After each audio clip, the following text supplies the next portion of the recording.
Bueno, vamos, una característica de Hebreos, la obra de Hebreos es, en contraste con Pablo. En Pablo podemos descubrir en sus cartas, en varias de sus cartas, una sección doctrinal y luego una sección práctica. Efesios es tal vez la más clara. Todo esto, los primeros 3 capítulos es la verdad de lo que Jesús ha hecho por nosotros, el cambio, etc. Nos ha hecho un solo pueblo, etc. Y luego en el 3:1 dice, vivamos una vida digna, y luego describe esa vida digna. En Romanos, los primeros 11 capítulos, es el evangelio de lo que Dios ha hecho, y pues algunos hemos visto juntos. ¿Llevaste Romanos conmigo? Sí. Pero en el 12:1 dice, por lo tanto, le ruego pues por las misericordias de Dios, lo que se ha escrito en los 11 capítulos, que presenten a sus cuerpos en sacrificio vivo. Y básicamente el resto de Romanos es ese sacrificio vivo. Pues Hebreos, sí vamos a ver una terminación de su argumento. Pero aún antes de la terminación, él está haciendo exhortaciones y aplicaciones de eso sobre la marcha. Entonces él interrumpe su argumento para dar una exhortación. Y la primera vez aquí es 2, del 1 al 4. En el capítulo 1 ya hemos visto que él está diciendo, Jesús es superior a los ángeles. Y va a continuar ese argumento en 2:5, cuando comienza a hablar a citar y desarrollar a Salmo 8. ¿Qué es el hombre? Tú lo hiciste un poco menor, ahora, de Dios y de los ángeles, eso veremos después. Pero antes de continuar su argumento allí, vemos que en el capítulo 2 sí habla de los ángeles, pero aquí primero una exhortación. Por lo tanto, es necesario que con más diligencia atendamos a las cosas que hemos oído, no sea que nos deslicemos. Entonces, esta es la exhortación. Es necesario diligencia, atender, entonces, tratar la cosa con seriedad. Y yo, sinceramente, quiero, gracias, aplicar eso a nosotros. Es mi oración por ustedes, y yo he orado a Dios que en esta semana, yo creo que diligencia y perseverancia ya hay, probablemente en los corazones de todos. Apartar una semana para este estudio requiere un compromiso. Y los que se han inscrito en el seminario, pues aún más. Y los que en este momento han escrito, yo sé que hay otros aquí que estudiaron antes. Pero necesitamos la perseverancia. Es siempre en la relación, ayer nunca es suficiente.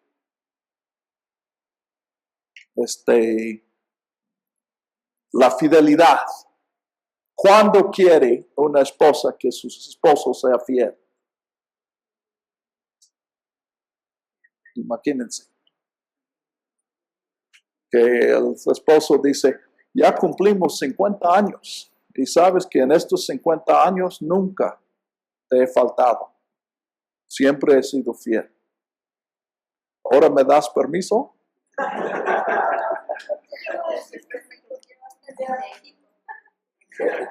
O sea, nunca llega ese permiso. Pues si eso es cierto para un matrimonio, si eso es cierto para si somos amigos y tenemos 20 años de amigos y de repente te ofendo, ¿qué voy a decir? Bueno, a fin de cuentas yo fui tu amigo 20 años, entonces me vas a perdonar una ofensa después. No, voy a decir, perdóname, no te hubiera ofendido. O sea,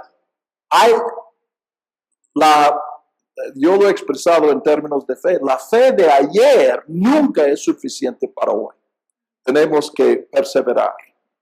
Entonces el autor en 2.1 está diciendo, si tú aceptaste a Cristo cuando algunos otros en tu sinagoga habían reconocido que Jesús es el Mesías de los judíos, pues ahora tienes que seguir el camino y salir de la sinagoga, porque ahora la sinagoga está diciendo no. O sea, tienes que ser consecuente con tu decisión. La aplicación de 2.1 es más amplio de eso y se aplica a nosotros. La mucha diligencia, pues yo probablemente he ganado a la mayoría aquí simplemente porque he tenido más años para fallar, pero también más años para estudiar. Entonces no puedo decir, pues ya la entiendo, ya no voy a estudiar más. No, hay que seguir estudiando. Entonces, no atendamos con diligencia a las cosas que hemos oído, no sea que nos deslicemos. Ahora, en esta palabra deslizar está la perseverancia. Él está diciendo lo opuesto a lo ganado no se pierde. Bueno, si no hice nada hoy, cuando menos tengo lo que tenía ayer. Y él está diciendo, en esta, porque es una relación, la vida cristiana, eso no es cierto. Si no tomas un paso adelante hoy, no te quedes donde estás deslizando, estás yendo para atrás. No vas a estar mañana donde estás hoy. Puedes estar más avanzado, pero también puedes estar ya deslizando para atrás. Entonces, sí hay un argumento para apoyar a la exhortación. Si la palabra dicha por los ángeles fue firme, ¿entienden qué palabra dicha por los ángeles? ¿Dónde se dice esa palabra? ¿Cuándo dijeron esa palabra los ángeles? En Sinaí, a Moisés, precisamente. Eso es lo que él está diciendo. Entonces, aquí otra vez él supone algo que no está en el Antiguo Testamento, pero era el concepto de los judíos en ese momento. Entonces fue firme y toda transgresión y desobediencia recibió justa retribución. Él está pensando en que a través del Pentateuco hay mandamientos y dice, y si no haces eso, en varios casos, los más serios, la consecuencia es muerte. Entonces, hay retribución. La ley, las palabras que usan son ley apodíctico y ley causística, sí. Causística es, si matas, tienes que morir. Apodíctico es, no matarás. Y no menciona consecuencia. Pero hay de los dos en el Pentateuco, y el autor enfatiza los que tienen consecuencias porque él está aplicando eso en un argumento a fortiori. Deben aprender esta frase. Argumento a fortiori es de menor a mayor. Entonces, si no debes fumar cuando tienes 60 años porque te hace daño a la salud, pues menos debes fumar cuando tienes 20 porque vas a tener más años de efecto.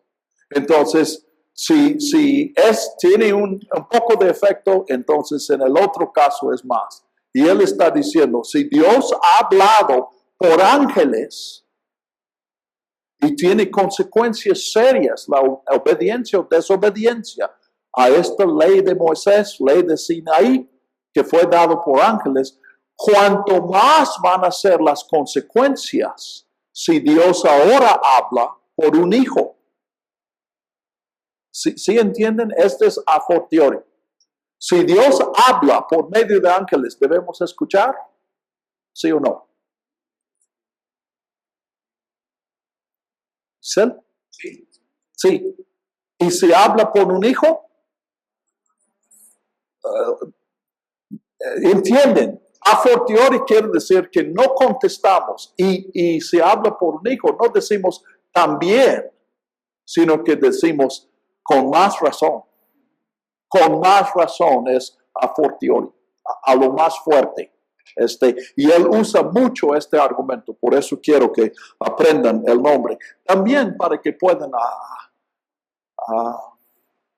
apantallar. Si alguien dice, no aprendiste nada en el seminario, tú puedes decir, pues ese es un argumento a fortiori. De hecho, no lo es un argumento ad hominem, pero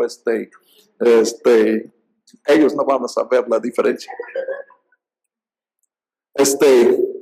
Entonces, ¿cómo escaparemos nosotros si descuidamos una salvación tan grande? Entonces, él supone lo que acabo de decir. Ángeles, hijo. Hijo es mayor que ángeles. Pero también cuando él dice salvación, este es otro contraste. La ley de Moisés da condiciones, da leyes que llevan a la muerte, a castigo. Pero el mensaje de Jesús lleva a salvación, a perdón. Entonces, pues si escuchamos al mensaje que lleva a muerte, con más razón vamos a escuchar al mensaje que lleva a vida, salvación. Y luego dice una salvación tan grande. Y lo que está diciendo con tan grande es que la salvación es mayor que la condenación. Este autor menciona, tiene relación con Timoteo. Leemos al final los últimos versículos. Entonces parece que era del círculo de Pablo, aunque él da sus propias definiciones a los términos. Es posible que él escuchaba cuando Pablo dijo en varias ocasiones, lo había dicho, lo que leemos en al final de Romanos 5, donde el pecado abundó, la gracia sobreabundó. Entonces, puede ser la idea que él toma cuando él dice salvación tan grande, está pensando en eso. Esta salvación que al principio fue declarada por el Señor. ¿Quién es el Señor? ¿Quién fue el primero que declaró esta salvación? Jesús. Aquí el Señor no es Dios, es el Señor de los cristianos, Jesucristo. Nos fue confirmada por medio de los que oyeron. Ahora, este versículo yo digo que es lo más claro. Yo me acuerdo de un hermano que yo dije lo que he dicho a ustedes, que aunque Hebreos y Pablo usan las mismas palabras, los conceptos son distintos. Vamos a ver que el concepto de la fe es distinto en Hebreos y no estoy hablando de una contradicción, son complementarios, pero sí son otras maneras de concebir. La ley, por ejemplo, también para Pablo, la ley es unos preceptos que tenemos que cumplir para estar bien con Dios. Entonces, semejante a lo que decimos la ley moral. Para Hebreos, la ley es cómo cubrir el pecado. Entonces, la ley de sacrificios o ceremonial. Entonces, di todos esos argumentos y no lo convencía a él. Él dijo, pues Pablo es tan grande que puede hacer las dos cosas. Pero yo dije 2:4 cuando llegué a este punto. Pablo nunca hubiera escrito lo que tenemos en el versículo 4. Y él dijo, bueno, ese argumento me hizo pensar. No dijo que le convencí, pero sintió la fuerza de eso. ¿Y cuál es esa fuerza? ¿Qué hay en el 2:4 que Pablo no hubiera dicho? Que alguien le enseñó el evangelio. Exacto. Pablo en Gálatas es especial. Insiste que él recibió el evangelio directamente del Señor. Entonces, y este autor de Hebreos, pues yo concluyo, creo en este versículo, me parece totalmente claro que no es Pablo. Y que él se considera uno de la segunda generación. Este autor no es uno que siguió a Jesús. Él escuchó el evangelio de los que habían escuchado el evangelio de Jesús. Y nosotros decimos, los que vieron en Jesús el evangelio en su vida. Pero el autor, porque comenzó en el 2.1, en el 1.1, Dios habló. Entonces la cruz, la resurrección, en todo eso es Dios hablando por medio del Hijo. Entonces, pero noten en el versículo 4, dando Dios testimonio. ¿Y cómo dio Dios su testimonio? O sea, Dios confirmando lo que ellos dicen con su propio testimonio. ¿Y cómo lo hizo Dios? Versículo 4.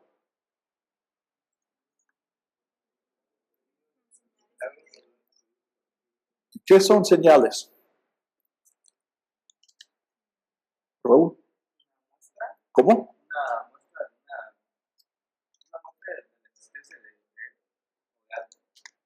¿Y qué hace Dios para mostrar que existe? milagros. Milagro, eso es lo que estoy buscando. Milagros. Dios confirma su evangelio con milagros. Bueno, otra cuestión, quiero que ustedes reflexionen un poco. Por un lado, nosotros conocemos la enseñanza de los pentecosteses, que dicen, los milagros son señal de una iglesia. Si no hay milagros, no es.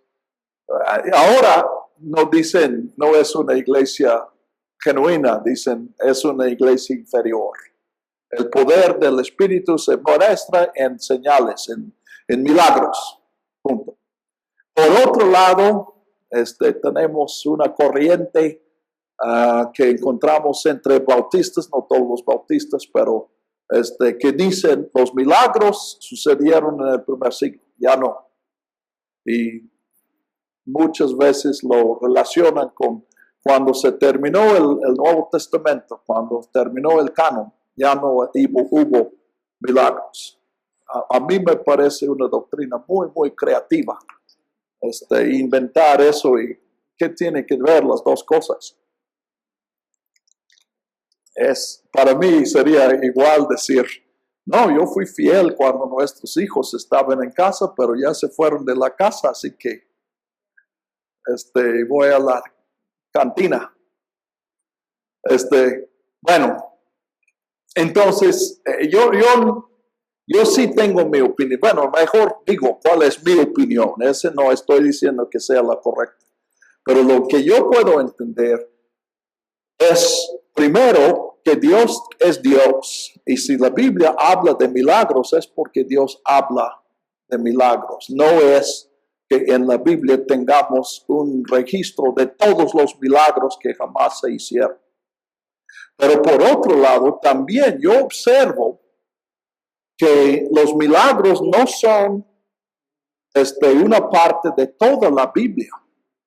Hay tiempos de muchos milagros y hay tiempos de no leemos de ningún milagro. Por ejemplo, si yo digo Elías, probablemente me puedes mencionar varios milagros de Elías. Pero si digo Jeremías, ¿qué milagro hizo Jeremías? Si digo Moisés, pueden mencionar milagros. Josué, milagros. David,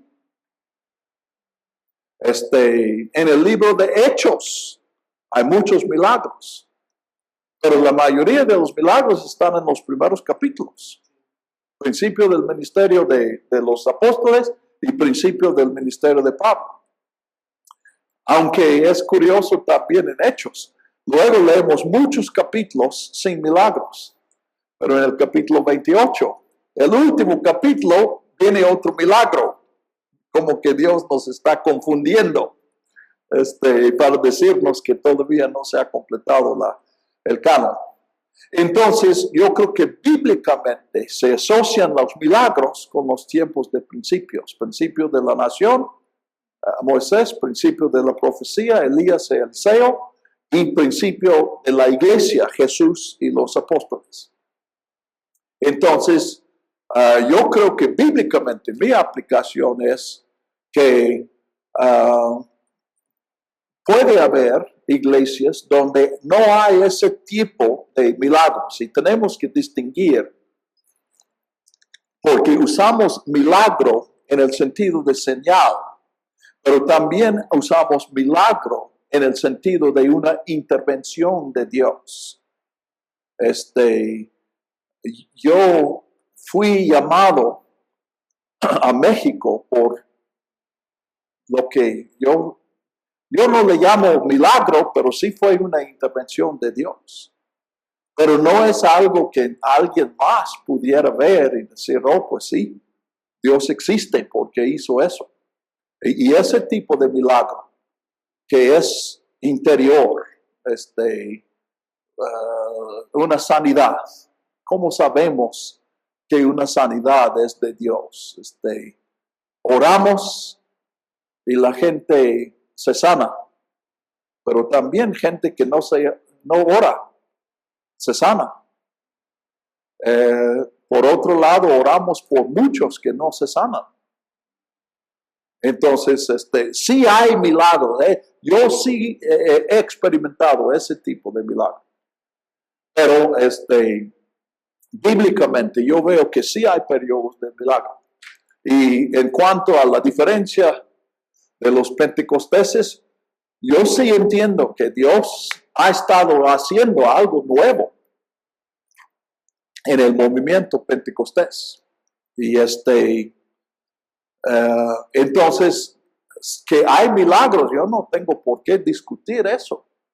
Yo creo que es normal que habría milagros. Ahora, no me sorprendería que estos milagros se hagan menos frecuentes, mejor dicho. Y efectivamente hay iglesias pentecosteses que sí creen en milagros, pero los milagros no son tan comunes como se describe en el principio. Bueno, entonces, ¿cómo se aplica aquí? Es curioso, como confirmación de eso, que aquí él dice a su congregación, porque él está escribiendo a su congregación, y él dice, ustedes saben que cuando nosotros comenzamos a seguir a Cristo, Dios hizo milagros. Entonces, los milagros son una parte normal de la iglesia. Y sin embargo, lo dice solamente en el tiempo pasado.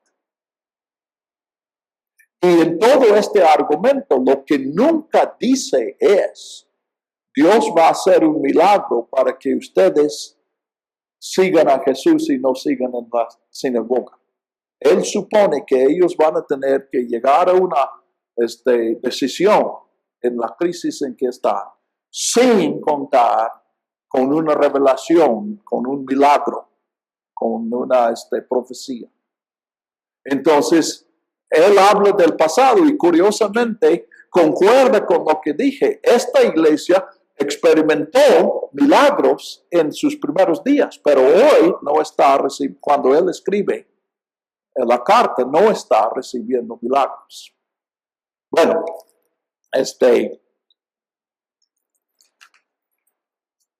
muy bien, esta es la exhortación. Dones repartidos por el Espíritu Santo.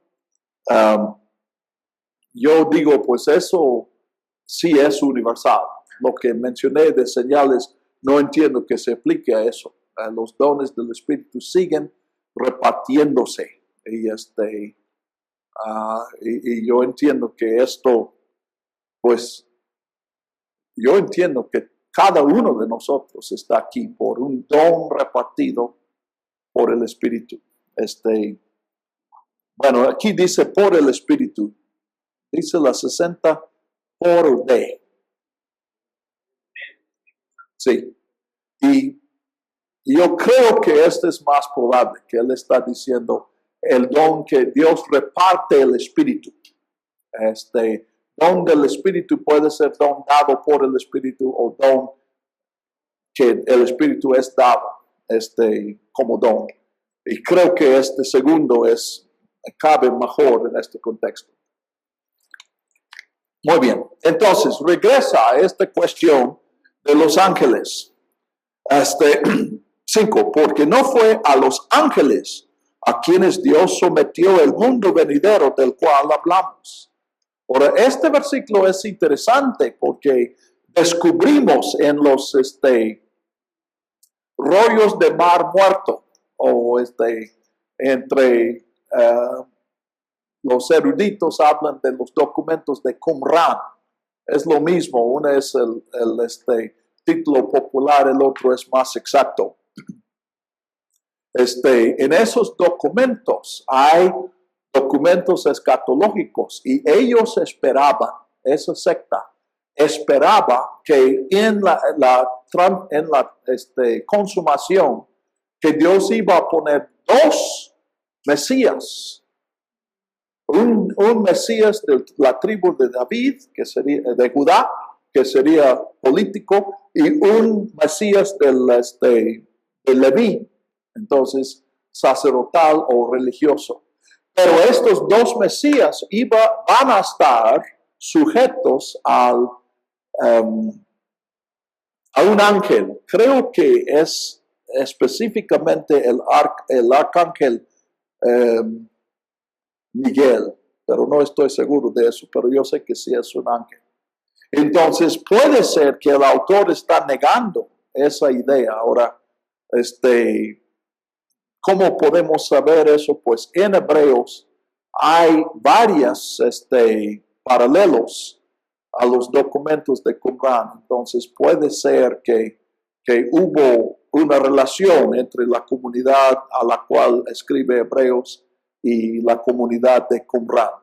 No es posible que sea la misma comunidad, pero puede haber una relación. Bueno, entonces, pero sea como fuere eso, entonces puede ser dos razones por la cual él menciona la superioridad de a los ángeles. Lo que sí está seguro y lo que sabemos, es que en el primer siglo, la ley de Moisés, en el concepto de los judíos, era dada por ángeles. Entonces, el mensaje de Jesús es necesario enfrentar esta pregunta, no necesariamente como polémica, pero sí como apologética, o sea, no para convencer a otros, sino para ser convencido en nosotros mismos, ¿no? Judíos que habían creído. Era necesario dar la prioridad al mensaje de Jesús sobre el mensaje que fue dado a Moisés. Entonces, él habla de esta superioridad a los ángeles, lo que vimos en el capítulo 1. Puede haber una segunda razón, que es corregir la esperanza escatológica y decir, aunque los ángeles reinan en este mundo, no una enseñanza de la Biblia, pero sí otra idea del primer siglo. Entonces, sin embargo, cuando venga la consumación, el rey no va a ser ningún ángel, va a ser un hombre. Y lo comprueba con el Salmo 8. Porque alguien dio testimonio en un lugar diciendo, parece que él no sabe quién o dónde. Sin embargo, él usa casi la misma expresión para citar a Génesis 1, 2 o 3, no sé, pero los primeros capítulos de Génesis. Entonces, parece que ese fue nada más una manera de hablar.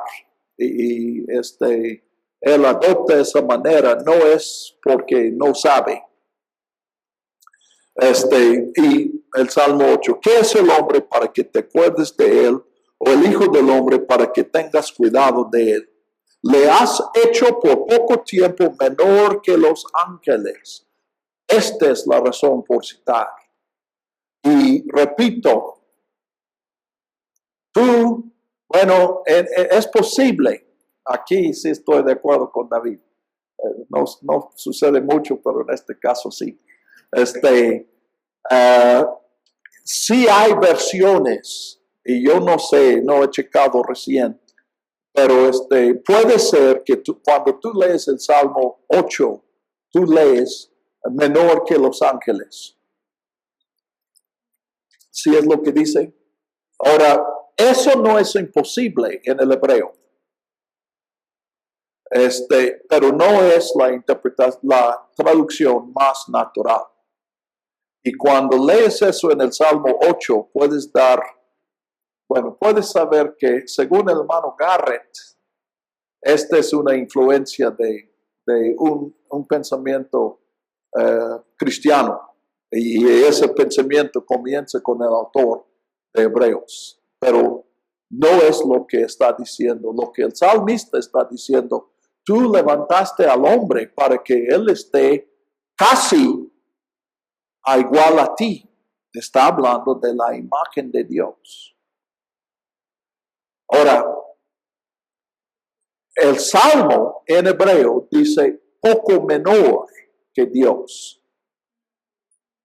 Pero cuando tradujeron al griego, ya estaban entrando en este tiempo en que se ha desarrollado el concepto de ángeles. O sea, la idea de ángeles, mensajeros de Dios, existe desde el Pentateuco.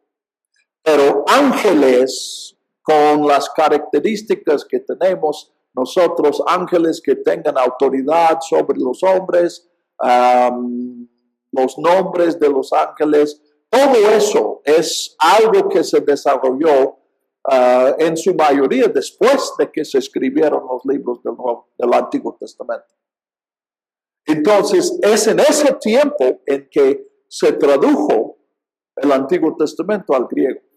Entonces, por esta influencia, la Septuaginta, una de sus características es que evita lo que parece bajar a ellos la majestad de Dios. Por lo tanto, evita los antropomorfismos. Y vamos a ver uno de estos ejemplos en el capítulo 11. Pero otro es, en algunas ocasiones, en lugar de decir Dios, ponían ángeles, simplemente para guardar la distancia. Para ellos era guardar referencia a Dios. Entonces, pues en efecto, lo que hicieron es mejorar la Biblia. Porque lo que Dios había inspirado les parecía una herejía. Eso ha pasado constantemente. Tú y yo hacemos lo mismo y necesitamos humildad para reconocerlo. Por un poco de tiempo, no sé qué tienen las 60, por aquí dice, le has hecho por poco tiempo menor que los ángeles. ¿Eso es lo que dice las 60? Un poco menor, ok. En griego, no en hebreo, pero en griego, esa palabra puede significar un poco en grado o un poco de tiempo. Ahora, la Reina Valera actualizada que yo estoy mencionando, citando, está traduciendo de acuerdo a lo que el autor va a tomar. Entonces, es cierto que el autor no está viendo aquí un poco menor en grado, sino por poco de tiempo, porque él lo va a aplicar a Jesús. Vamos a ver eso. Sí. Eso es precisamente lo que necesitamos ver nosotros cuando vemos de que está lleno y hay errores, pero la palabra de Dios no se contradice. Es solamente nuestro entendimiento que está limitado, porque el mismo autor ha dicho que Jesús es superior a los ángeles. No puede entonces estar diciendo acá que no. Sí, aparentemente. Yo he encontrado muchos errores, pero al estudiar en tantos casos he descubierto que el error es mío, que no digo, Yo digo que la Biblia, no sé si vale la pena aclarar, pero yo no digo que la Biblia contenga errores. Tampoco digo que no contiene errores. Eso no sé. Pero sí digo que la Biblia contiene contradicciones. Y cuando estoy con mucha confianza, digo, la Biblia está llena de contradicciones.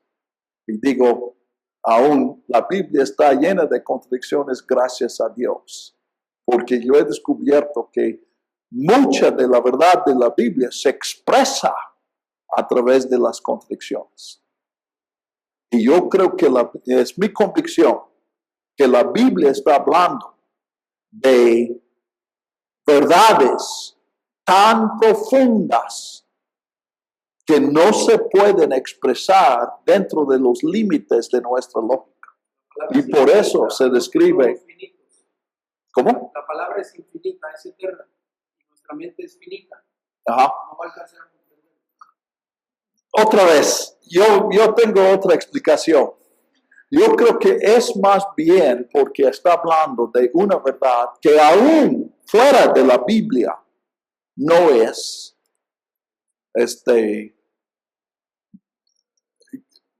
bueno, es una verdad que es más profunda que la lógica. Por ejemplo, ¿pueden imaginarse una esposa? ¿Cuántos casados estamos aquí? Somos varios. ¿Te puedes concebir que una esposa diga, yo te amo con todo mi corazón, siempre te amaré, y si te metes con otra mujer te voy a matar? O sea, ¿entienden que eso es una contradicción? Te amo y te voy a matar. Esa es una contradicción. Y sin embargo, esa contradicción no quiere decir que es absurdo. Entendemos perfectamente lo que está diciendo. Y es más, no lo vamos a admitir, especialmente los que tienen presente su esposa. No solamente entendemos lo que está diciendo, sino que cada uno de nosotros quiere una esposa que tenga exactamente esa actitud. O sea, entienden aquí, yo estoy yendo de contradicción a absurdo. Y sin embargo, cuando llegamos a lo absurdo, llegamos a la verdad. Entonces, principalmente, hay otra razón de contradicciones. Y es cierto lo que estás diciendo. En parte es porque nuestra mente no puede concebir la verdad de Dios. Es cierto y creo que sí tiene aplicación a la Biblia, pero yo creo que la aplicación es menor. Es más porque la Biblia está hablando de relaciones y la lógica de las relaciones es distinta a la lógica de mente. Entonces está siguiendo a otra lógica. No queremos tener una esposa que diga, yo te amo siempre, aunque te metas con otra, seguiré amándote. No queremos que ella diga eso. Piénsalo. Sí, somos muy machos, ¿verdad? Si dijera eso, nosotros iríamos con nuestros compañerotes y diríamos, ¿sabes lo que dijo mi esposa? Pero en el corazón, cuando somos honestos, decimos, ojalá que no me hubiera dicho eso. Ese no es lo que estoy buscando.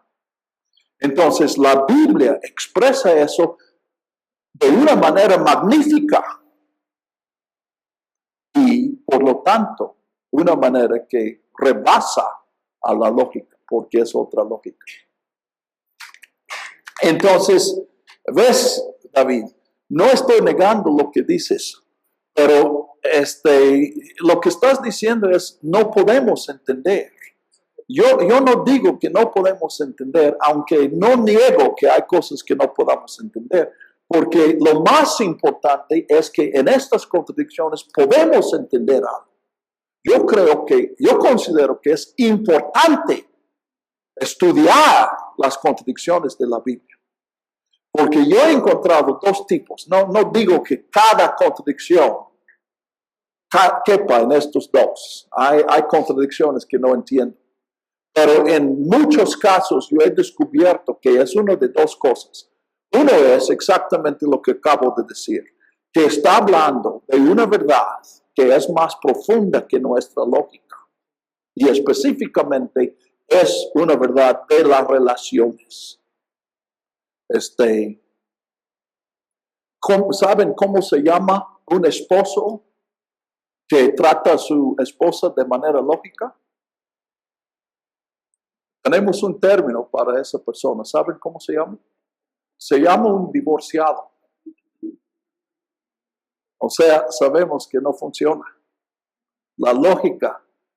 ¿Cuántos años tienes de casado, Raúl? 2 meses y medio. Ojalá que ya hayas descartado la lógica. Si no, pues hazlo. El otro es menor, pero creo que también es importante. Yo creo que hay contradicciones en la Biblia que están allí precisamente para decirnos, esto es algo que no puedes entender. Ahora, voy a darles un ejemplo y probablemente voy a confundir, pero una que yo he llegado a la conclusión, yo descubro que la Biblia dice que va a haber una gran separación al final. El juicio final es una separación. Y va a haber 2 grupos, un grupo con Dios y un grupo eternamente separado de Dios. Bueno, digo que he descubierto y tú dices, pues, ¿quién no ha visto eso? Todos encontramos eso en la Biblia. Pero también yo he encontrado en la Biblia muchos versículos, como en Apocalipsis, capítulo 14, que dice, todas las naciones vendrán y te adorarán. Y es en el contexto que eso va a pasar como resultado del juicio. O Pablo dice, toda rodilla se doblará y toda lengua confesará que Jesús es Señor. Entonces, esta es una contradicción. Yo encuentro en la Biblia clara evidencia de una gran separación de la humanidad al final y clara evidencia de un final donde todos están reconciliados con Dios. Ahora, hay muchísimos cristianos que dicen la enseñanza de la Biblia es la gran separación y niegan la inclusión de todos. Hay unos cuantos, se llaman universalistas, que dicen la verdad es esa. Yo, pues no digo que sí, sino que no, sino todo lo contrario. Yo digo que no sé. Yo creo que al estudiar, yo sabía, pero luego estudiaba y descubrí que no sé. Que Dios no nos ha revelado cómo va a ser el juicio final. Lo que sí tenemos es, por un lado, una revelación del corazón de Dios. ¿Y cuál es? ¿La inclusión de todos o la separación? ¿Cuál es el corazón de Dios? La inclusión de todos. Y hay otro cuadro que está allí para que nosotros entendamos el peligro que esté en nuestros propios corazones. No es para que juzguemos a otros. Aunque son muchos, yo tengo que decir, los que dicen que la Biblia enseña que los indígenas precolombianos están en el infierno, son ignorantes de la Biblia. La Biblia contradice esa enseñanza, pero no contradice esa enseñanza con una enseñanza de que ellos están con Dios. Lo que la Biblia está diciendo es que tú no debes estar pensando en Nezahualcóyotl. Tú debes estar pensando en ti mismo, porque el que está en peligro eres tú. Y por lo tanto, tú debes acudir a Dios, que tiene el corazón para salvarte. Ahora, tiemblo cuando digo eso, porque eso definitivamente es herejía. O sea, herejía quiere decir distinta, y sí es distinta a todo lo que se ha dicho. Pero yo simplemente no puedo ver la confirmación de lo que muchos años yo pensaba que la Biblia dice. Que la Biblia nos enseña que al final no todos estarán reconciliados con Dios. La Biblia no está diciendo. La Biblia está diciendo que yo probablemente no voy a estar. Si Dios no interviene, yo no voy a estar reconciliado con Dios. Bueno, entonces, sí, ahorita acabamos de hermeneuticar y ahora vamos a perseverar. Y si quieren reflexionar sobre eso, ahorita estoy apurándome, pero mañana vamos a tener más tiempo. Y si quieren dialogar sobre algo de eso, no tiene que, como ven, yo no me estoy limitando a Hebreos. Entonces, sería magnífico que esta semana nosotros cobremos un mejor entendimiento de Hebreos. Pero yo creo que aún más serviría que si estamos más conscientes, más adiestrados en la interpretación, porque eso lo puedes aplicar a cualquier pasaje en toda tu vida. Bueno, entonces, ahora volviendo a la contradicción de David, eso ha pasado con muchos de los míos. Pero resulta que lo que él dice que es una contradicción no es una contradicción, porque él dice, primero, la lógica, 8, después de la cita, al someter a él todas las cosas, no dejó nada que no esté sometido a él. Ahora, en cuanto al capítulo 21, decimos que él está hablando de qué? Que no es excepción, o sea, cuando dice no hay excepciones, ¿entienden lo que está diciendo? El Salmo 8 dice, todas las 8:1, sí, todas las cosas sometiste debajo de sus pies. ¿Pies de quién? ¿Cómo? En Salmo 8, todavía no en Hebreos. No. Salmo 8 no está hablando del rey. Es natural que pensemos eso, pero de todos estos salmos que hablan del rey, este no es uno. ¿De quién está hablando? Salmo 8. El hombre, todo hombre. Entonces, si todo está sometido al hombre, eso incluye a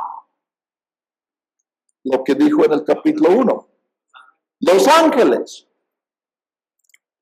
Entonces, sin embargo, el autor ya no habla de los ángeles, aunque está implícito, yo creo. Pero ahora no vemos todavía todas las cosas sometidas a él. O sea, observamos al mundo y no vemos lo que el Salmo 8 describe. El hombre no está controlando al mundo. Pero él dice, sin embargo, y vemos que él está diciendo, nosotros los cristianos vemos lo siguiente. Sin embargo, vemos a Jesús. Noten que no dice el Hijo, no dice Cristo, dice Jesús, un hombre. Quien por poco de tiempo fue hecho menor que los ángeles. ¿Ven por qué él está tomando la expresión poco menor como menor por poco tiempo? Porque Jesús era el Hijo de Dios sobre los ángeles, pero se sometió por un tiempo limitado. Pero ahora coronado de gloria y honra por el padecimiento de la muerte. Entonces fue sometido para morir, pero ahora coronado. Para que por la gloria de Dios gustase la muerte por todos. Todos aquí obviamente quiere decir todos los electos. Quiere decir todos los que aceptan a Jesús. ¿O será que todos quiere decir todos? Cristo murió por los que creen, o Cristo murió por todos. ¿O será que finalmente los que creen también serán todos? No sabemos. Pero eso sí es me voy a interrumpir otra vez. Ya no estamos perseverando, jefe. Una vez estábamos en eso, me rebatían mucho, que yo digo, la Biblia habla de la gran separación y la Biblia habla de la inclusión de todos. Y me decían, pero la Biblia dice, me citan la gran separación. Y yo me frustraba, la verdad. Yo dije, pues, claro, lo acabo de decir. Pero lo que estaban diciendo es, si habla de la gran separación, entonces no está hablando de la inclusión de todos. Entonces hubo una gran polémica. Y tocó una líder. Estaba en otro lugar, pero era una líder que vino y dijo, ya, es tiempo para el descanso. Entonces fuimos al refrigerio. Ahorita no hay descanso porque no hay refrigerio. Y un alumno se acercó y dijo, lo que usted está diciendo es que esto es lo que quiere Dios. Yo nunca había visto eso. Pero dije, sí, eso es exactamente lo que estoy diciendo. Entonces fue un momento clave para que yo llegara a lo que pienso hoy, que la descripción de la inclusión de todos no está allí para que nosotros sepamos que finalmente todos serán salvos. Finalmente saber eso sí sería, yo creo que Dios sabe, que nos haría daño, nos haría flojos, si supiéramos eso. Y no puede ser eso lo que está enseñando, porque si eso es lo que quería enseñar, no incluiría a la gran separación. Versículo 10 aquí mismo. ¿Cómo? El versículo 10 aquí mismo. Probablemente sí, pero ahorita vamos a llegar a eso. Pero lo que yo digo es, si la presencia de la gran separación en la Biblia quiere decir que la inclusión de todos, aunque esté en la Biblia, no puede ser el fin, pues ese argumento sirve al revés también. La presencia de la inclusión de todos implica que la descripción de la separación de todos no es una profecía del fin, tiene que ser otra cosa. Entonces ese alumno me ayudó, porque él me ayudó. Si la inclusión de todos no es una revelación de lo que va a pasar en el futuro, entonces ¿qué es? Y él lo vio antes de mí. Claro, yo le enseñé, pero él lo vio antes de la... Porque sí, él viene y dice, es lo que usted está diciendo. Yo no sabía qué estaba diciendo, pero sí lo estaba diciendo. Es una revelación del corazón de Dios. Entonces llegué a la otra conclusión. La gran separación es una revelación del gran peligro en el cual yo vivo.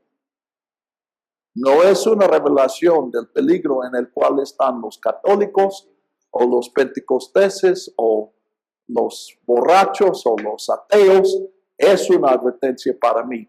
Y cuando yo descubrí eso, comencé a recordar que lo que vemos aquí en 2:1-4, esa horrible consecuencia, él no está hablando de los que están en la sinagoga y no creen en Jesús. Está diciendo, ustedes que siguen a Jesús están en este peligro. Y Jesús también.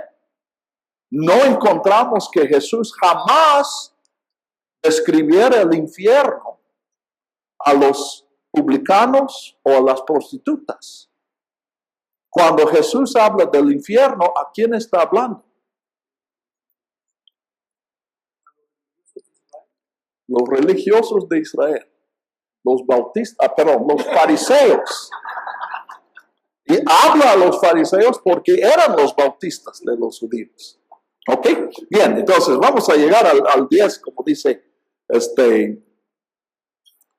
Entonces, pero yo quería incluir eso para que por la gracia de Dios gustase la muerte por todos. Jesús probó la muerte. Él saboreó la muerte por amor a nosotros, por su amor a nosotros, por el amor de Dios a nosotros. Esto, caramba, ¿quién hace eso? A mí me gusta leer historias de guerra, o sea, historia real, de guerra real. Yo me he preguntado muchas veces cómo es que uno con tal hobby puede ser un pastor. No me parece congruente eso, pero así es. ¿Y saben lo que nunca he leído? Una historia de un general que sacrifica su vida por sus tropas. En toda la historia de la guerra no he conocido un ejemplo de eso. Y sin embargo, ese es el tipo de Dios que tenemos. Y ese es el tipo de hombre con el cual nos podemos relacionar, porque ese Dios se hizo hombre. 10. Porque le convenía a Dios, por causa de quien y por medio de quien todas las cosas existen, perfeccionar al autor de la salvación de ellos por medio de los padecimientos, para conducir a muchos hijos a la gloria. ¿Qué dices, David? De este versículo, ¿verdad?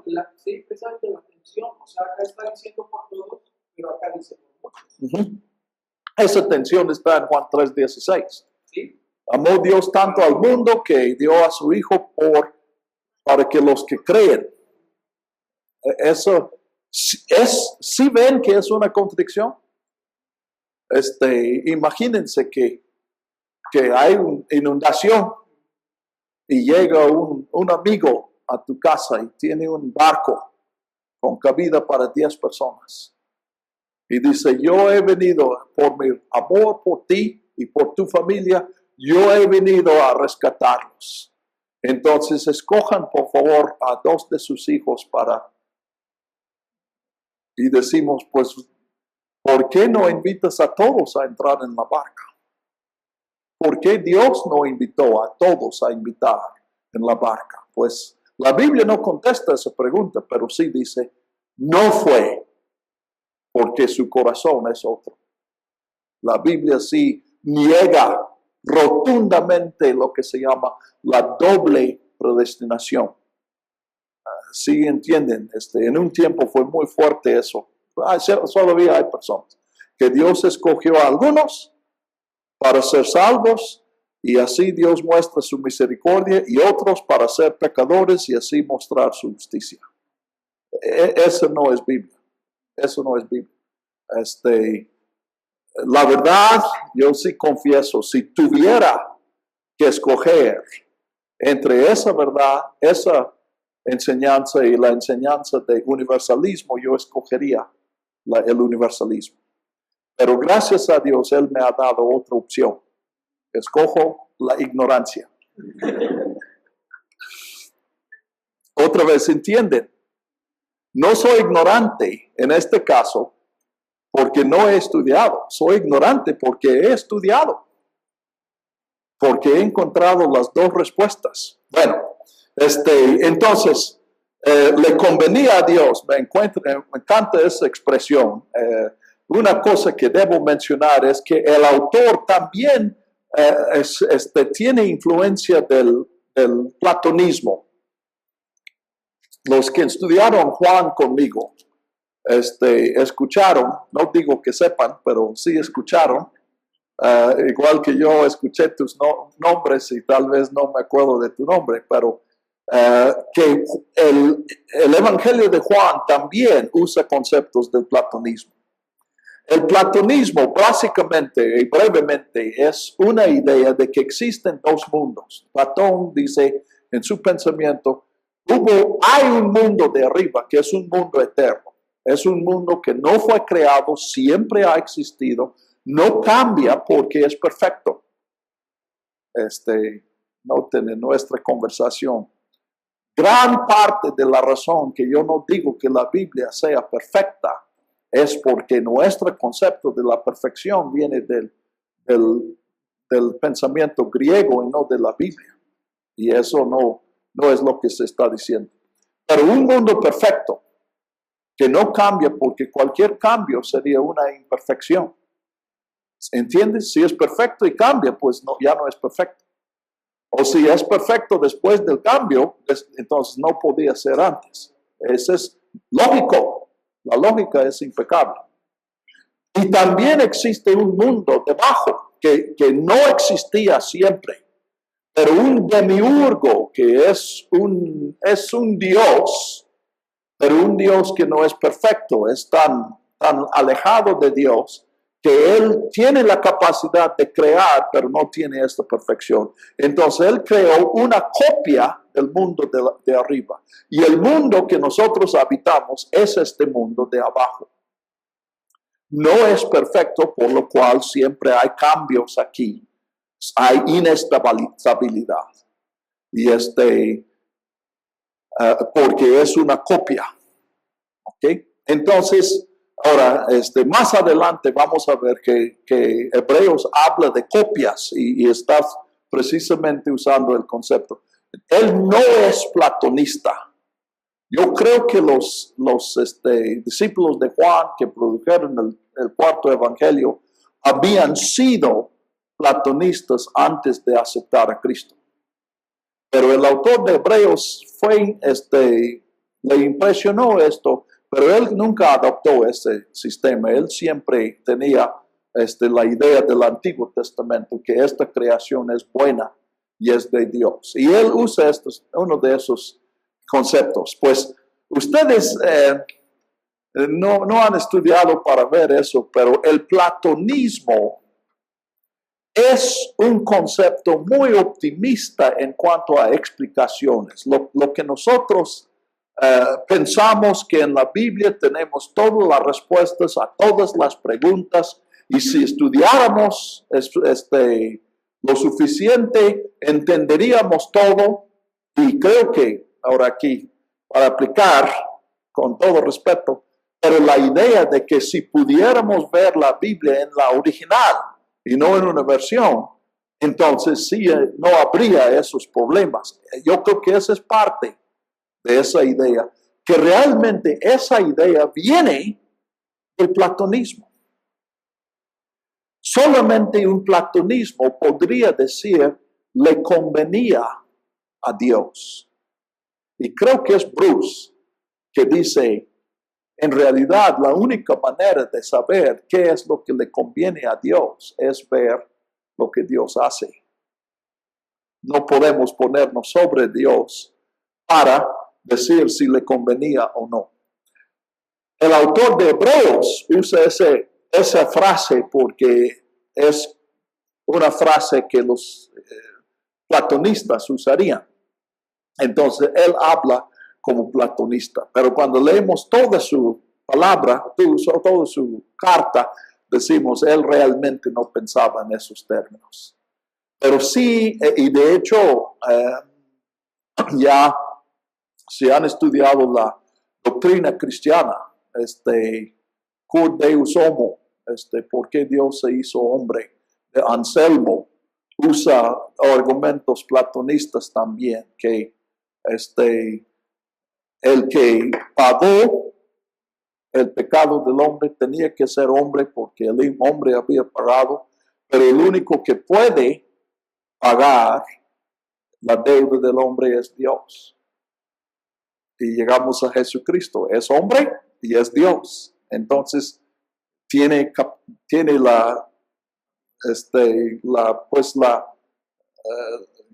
el carácter, o sea, tiene derecho a pagar y tiene la capacidad para pagar. Y realmente hoy son pocos los platonistas, la mayoría somos seguidores de Aristóteles, no sé cómo se llama. La idea es esa. Muy bien. Entonces, le convenía a Dios, por causa de quien y por medio de quien todas las cosas existen, el Creador, el de supremo poder, perfeccionar. Noten aquí, ese perfeccionar ya no es en el sentido en el pensamiento griego de Platón y aún de otros griegos, nada puede ser perfeccionado. Perfección es algo que existe o no existe. No hay un perfeccionar. Entonces, él sí está revelando aquí que él es un hebreo, es bíblico. Entonces, perfeccionar aquí es llevar a su meta. Entonces, perfeccionar al autor de la salvación de ellos. O sea, Jesús es autor de salvación porque tiene disposición de salvarnos.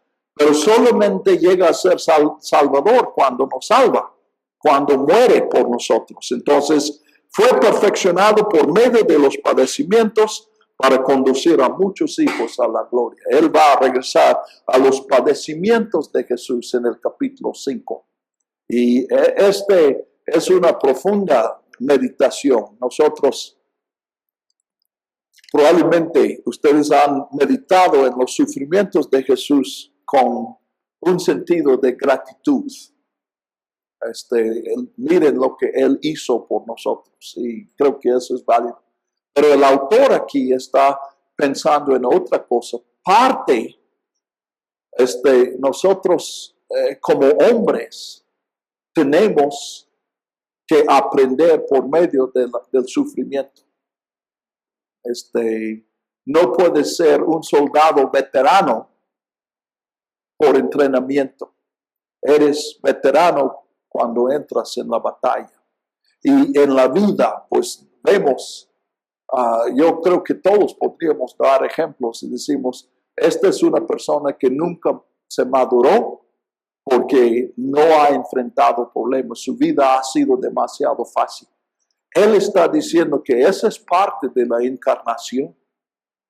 Jesús aún entró en eso. Jesús no entró en la vida simplemente para ser un hombre perfecto. Jesús entró en la vida para experimentar las mismas limitaciones y las mismas frustraciones que tú y yo experimentamos. Fácil de decir, pero difícil de entender. Pues, 11. Tanto el que santifica como los que son santificados, todos provienen de uno. Tal vez de uno aquí es de la naturaleza humana. También puede ser hijos de Adán, la idea. Que tal vez es una cuestión de dónde está el énfasis. Realmente es lo mismo. Por esta razón, Él no se avergüenza de llamarlos hermanos. Somos hermanos de Jesús. Entonces, pues sí, este es el concepto. Él es hijo de Dios y por su sacrificio nosotros somos hijos de Dios. Entonces, somos sus hermanos. Pero el autor aquí no está... Y noten lo que no dice. Él no dice, pues, Jesús es nuestro hermano y nosotros podemos alcanzar todo lo que Jesús alcanzó. Él está hablando de hermanos en el sentido de que Él se bajó a nosotros. Y el otro, yo creo que no es una especulación correcta. ¿Y dónde les dijo? ¿Dónde nos llama Jesús, hermanos? Aquí el autor nos dice, en el versículo 12. ¿Cómo? ¿Saben qué es el Salmo 22? ¿Alguien conoce un versículo de Salmo 22? Sí, pero no. No me están siguiendo. ¿Cómo te llamas?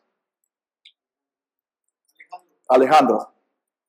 Lee las primeras palabras del Salmo 22. ¿Entienden?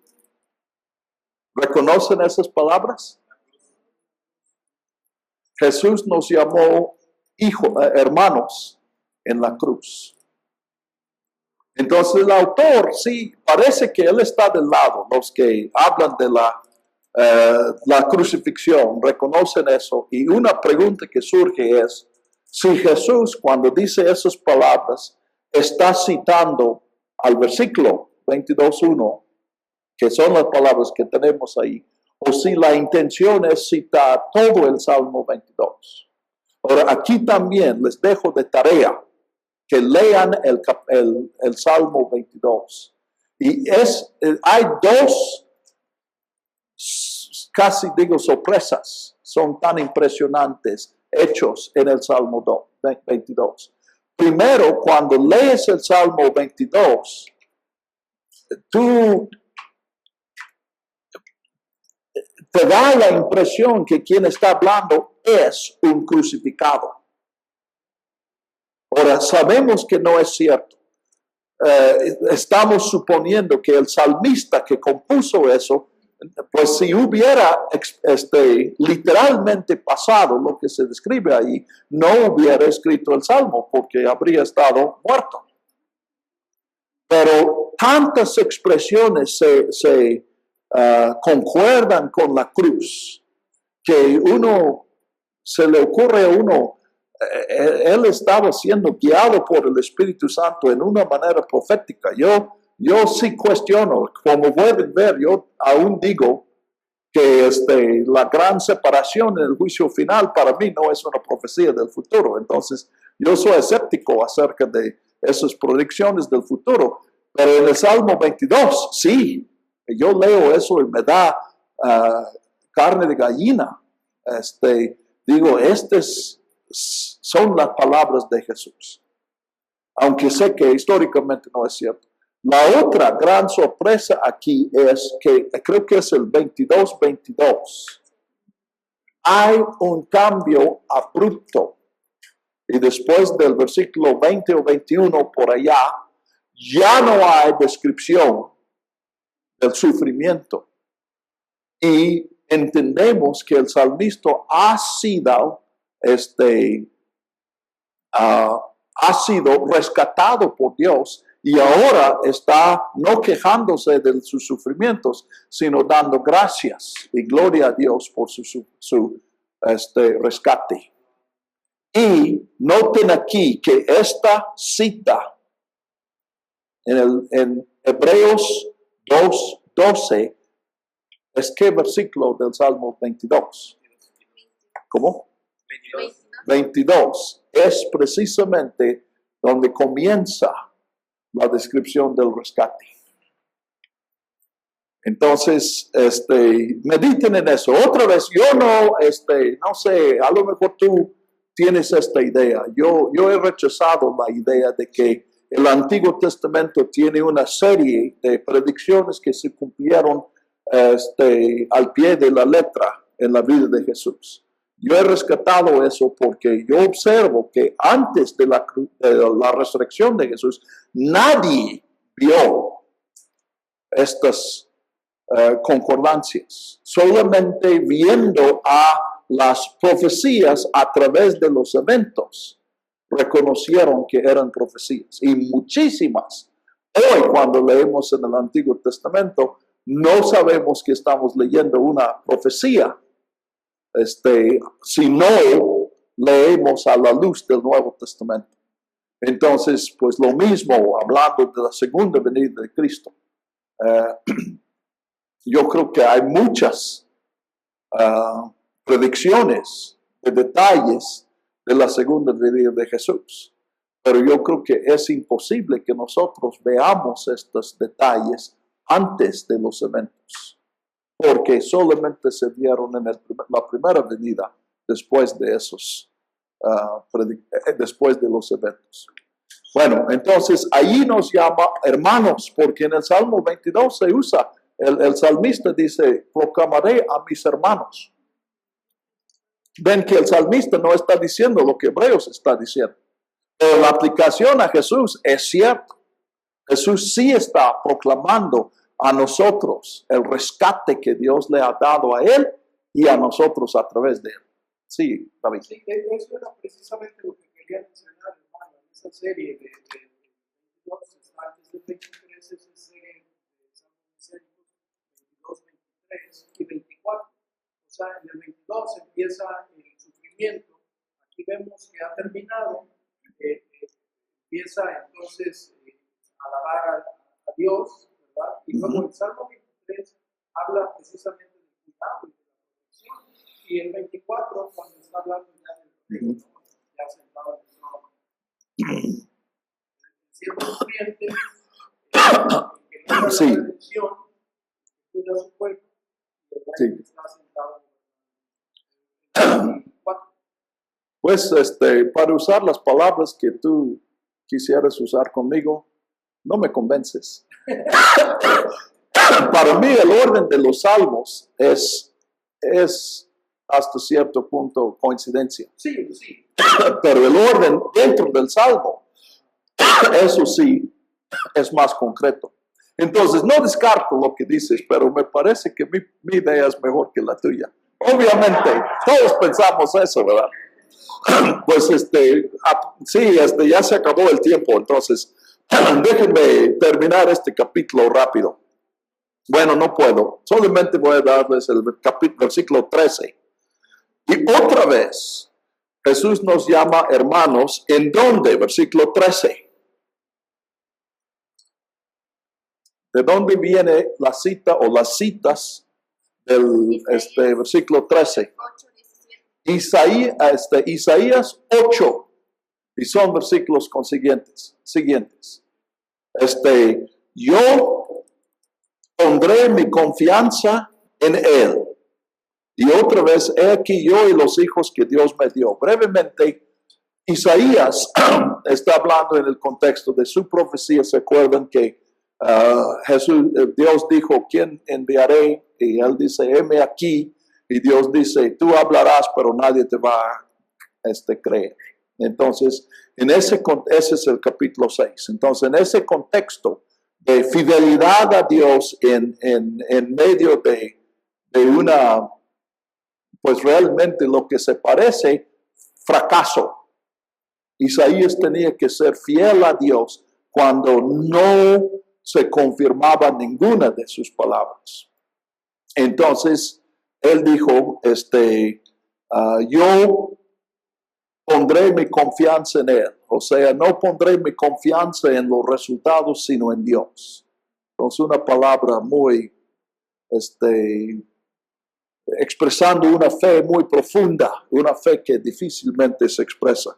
Y luego él sigue diciendo, he aquí yo y los hijos que Dios me ha dado. Y pensamos cuando leemos eso, bueno, sus hijos compartían su fe. Pero parece en Isaías que más que eso, no podemos decir no a eso, pero parece que él está hablando a los nombres que él había dado a sus hijos. Maher, Shalal, Hashbaz, que es una predicción del juicio que viene. Jezreel es uno de sus hijos, recordando creo que una derrota en la historia de Israel, y se me olvidó el otro nombre. Pero parece que los hijos tienen que ver con la fe de Isaías, que él expresó en los nombres que dio a los hijos que Dios le había dado. Bueno, ese es Isaías. Cuando lo aplica a Jesús, y noten que él divide lo que podría ser una cita. Miren el versículo 13. 2 veces en el 13 dice, y otra vez. La primera vez él está diciendo en Salmo 22 y también en Isaías. Pero luego divide también la cita de Isaías en 2 con esa expresión repetida y otra vez. Entonces, primero yo pondré mi confianza en Él. Y está diciendo, Jesús hizo lo que Isaías hizo. Jesús fue a la muerte. Y yo creo que está diciendo algo profundo que también nuestra lógica nos llega a eso. Si Jesús murió con alguna garantía de la resurrección, que solamente Él tenía y que nosotros no tenemos. Entonces Jesús no dio su vida por nosotros, porque no se identificó con nosotros. Él vivió una vida humana, pero no fue humana como nuestra humana. Entonces Jesús tenía que morir con lo mismo, con la promesa de Dios de que iba a resucitar, pero ninguna garantía, igual que tú y yo morimos con la palabra desnuda de Dios, ningún apoyo, no tenemos ninguna evidencia. O sea, decimos, no, pues sí tenemos evidencia, porque otros han resucitado. Bueno, pues muéstrame los que resucitaron. No, pues ya murieron. Salvo Jesús. Jesús no murió. Entonces, ¿dónde está Jesús? Ah, pues no está aquí, pero sí resucitó. ¿Ven? Finalmente, tenemos que basar nuestra fe en la palabra de Dios. Y entonces Isaías dice, yo pondré mi confianza en Él. No voy a creer porque sea lógico creer. Voy a creer porque Dios es fiel. Porque confío en Él. Y luego, inmediatamente después de eso, he aquí yo y los hijos que Dios me dio. Entonces, bueno, a mí me parece muy obvio lo que está diciendo aquí, pero les voy a mencionar en la literatura, en los comentarios, hay mucha discusión, a mi juicio, demasiada discusión acerca de que si eso está diciendo que somos hijos de Jesús. Ahora es cierto, si nada más tomas, pues yo digo, la segunda mitad del versículo, puedes sacar una conclusión. Jesús, el autor de Hebreos, creyó que nosotros somos hijos de Jesús. Pero en el contexto es imposible esta interpretación. Él está citando a este versículo para comprobar que Jesús nos llama hermanos. Entonces, que Jesús nos llama hijos no comprueba que Jesús nos llame hermanos. Pero si los hijos que Dios me ha dado son hijos de Dios, que Dios ha encargado a Jesús, pues entonces Dios encarga a sus hijos, a su hijo, pues ¿quiénes son los hijos de mi Padre? Son mis hermanos. Entonces, no entiendo por qué otros toman la otra postura, pero yo no.